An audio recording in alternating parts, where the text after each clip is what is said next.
Anubis had judged 10 million souls, warlords, children, queens who poisoned rivers, and priests who burned alive for gods that never answered.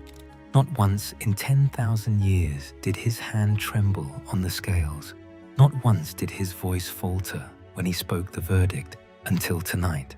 Tonight, a dead pharaoh walked into the Hall of Two Truths, and Anubis, the god who feels nothing, looked at the man's face and said one word he had never spoken before.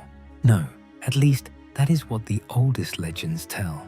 And if even half of it is true, then everything we think we know about divine justice is wrong.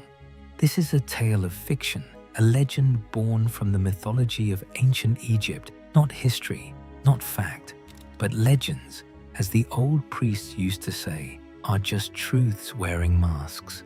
The pharaoh's name was Akhenaten, not the great ones you have heard of, not a builder of monuments or a conqueror of nations.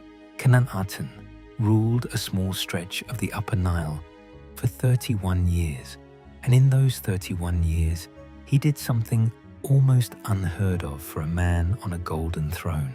Nothing. He started no wars. He built no temples.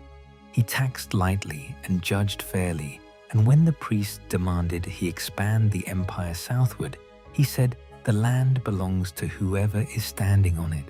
He was, by every measure of the age of burning sands, a failure, and when he died, quietly, in his sleep, on a cool night when the Nile ran low, not a single god noticed, but the Duat noticed.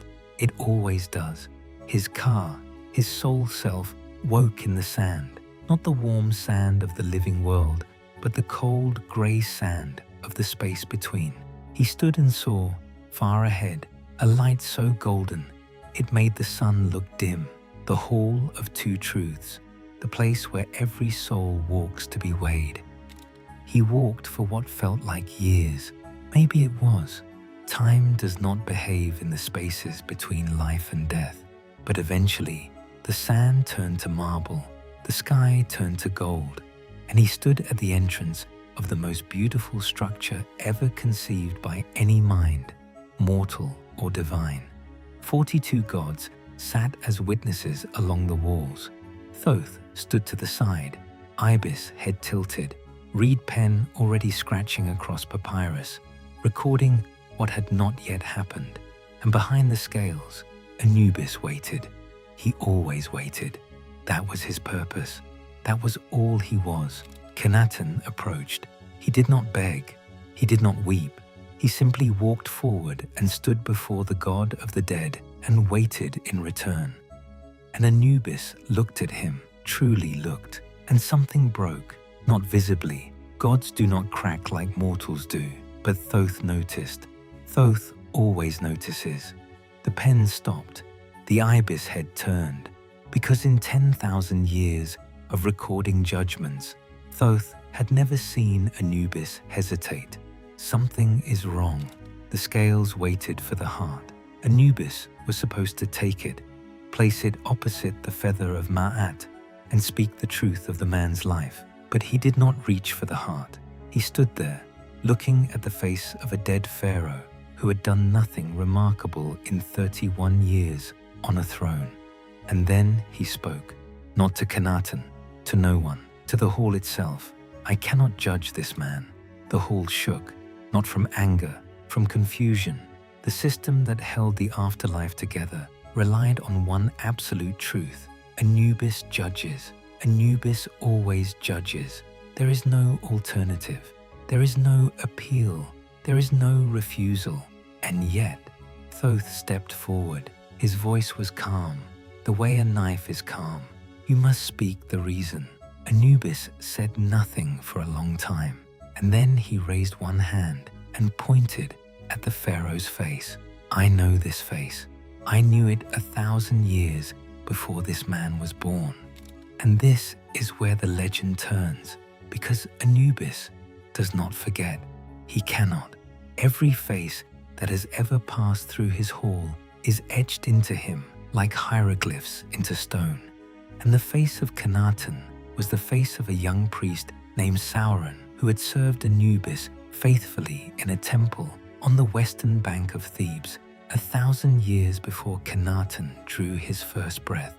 Sauron had prayed every day, not for wealth or power or eternal life. He prayed for one thing, that when his time came, Anubis would judge him gently, that the god he had served would see his devotion and grant him peace.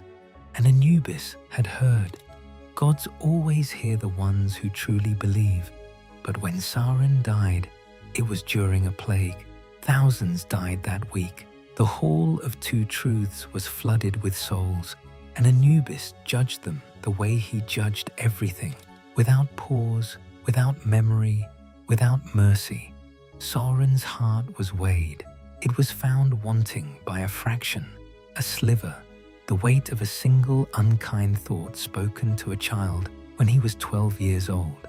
And Anubis fed his heart to Amit, the devourer, and erased him from existence. He never even recognized the face.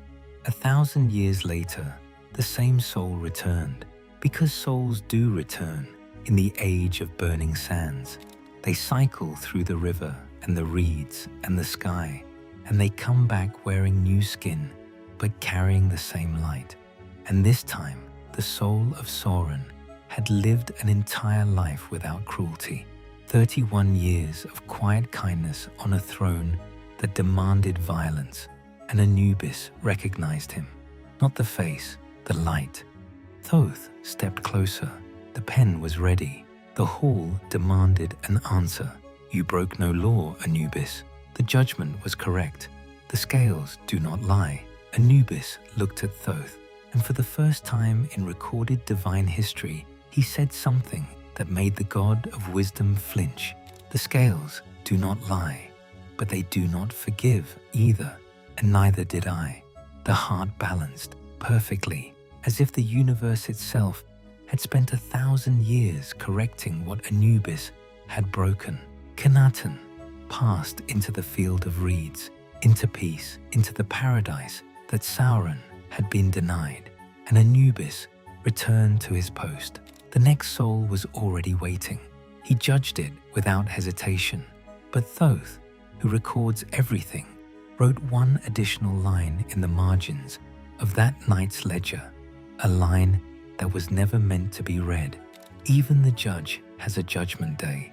His arrived 1,000 years late, and that, the legends say, is why the oldest prayers to Anubis do not ask for a fair judgment. They ask for something far more difficult. They ask the god of the dead to remember what it felt like to be wrong,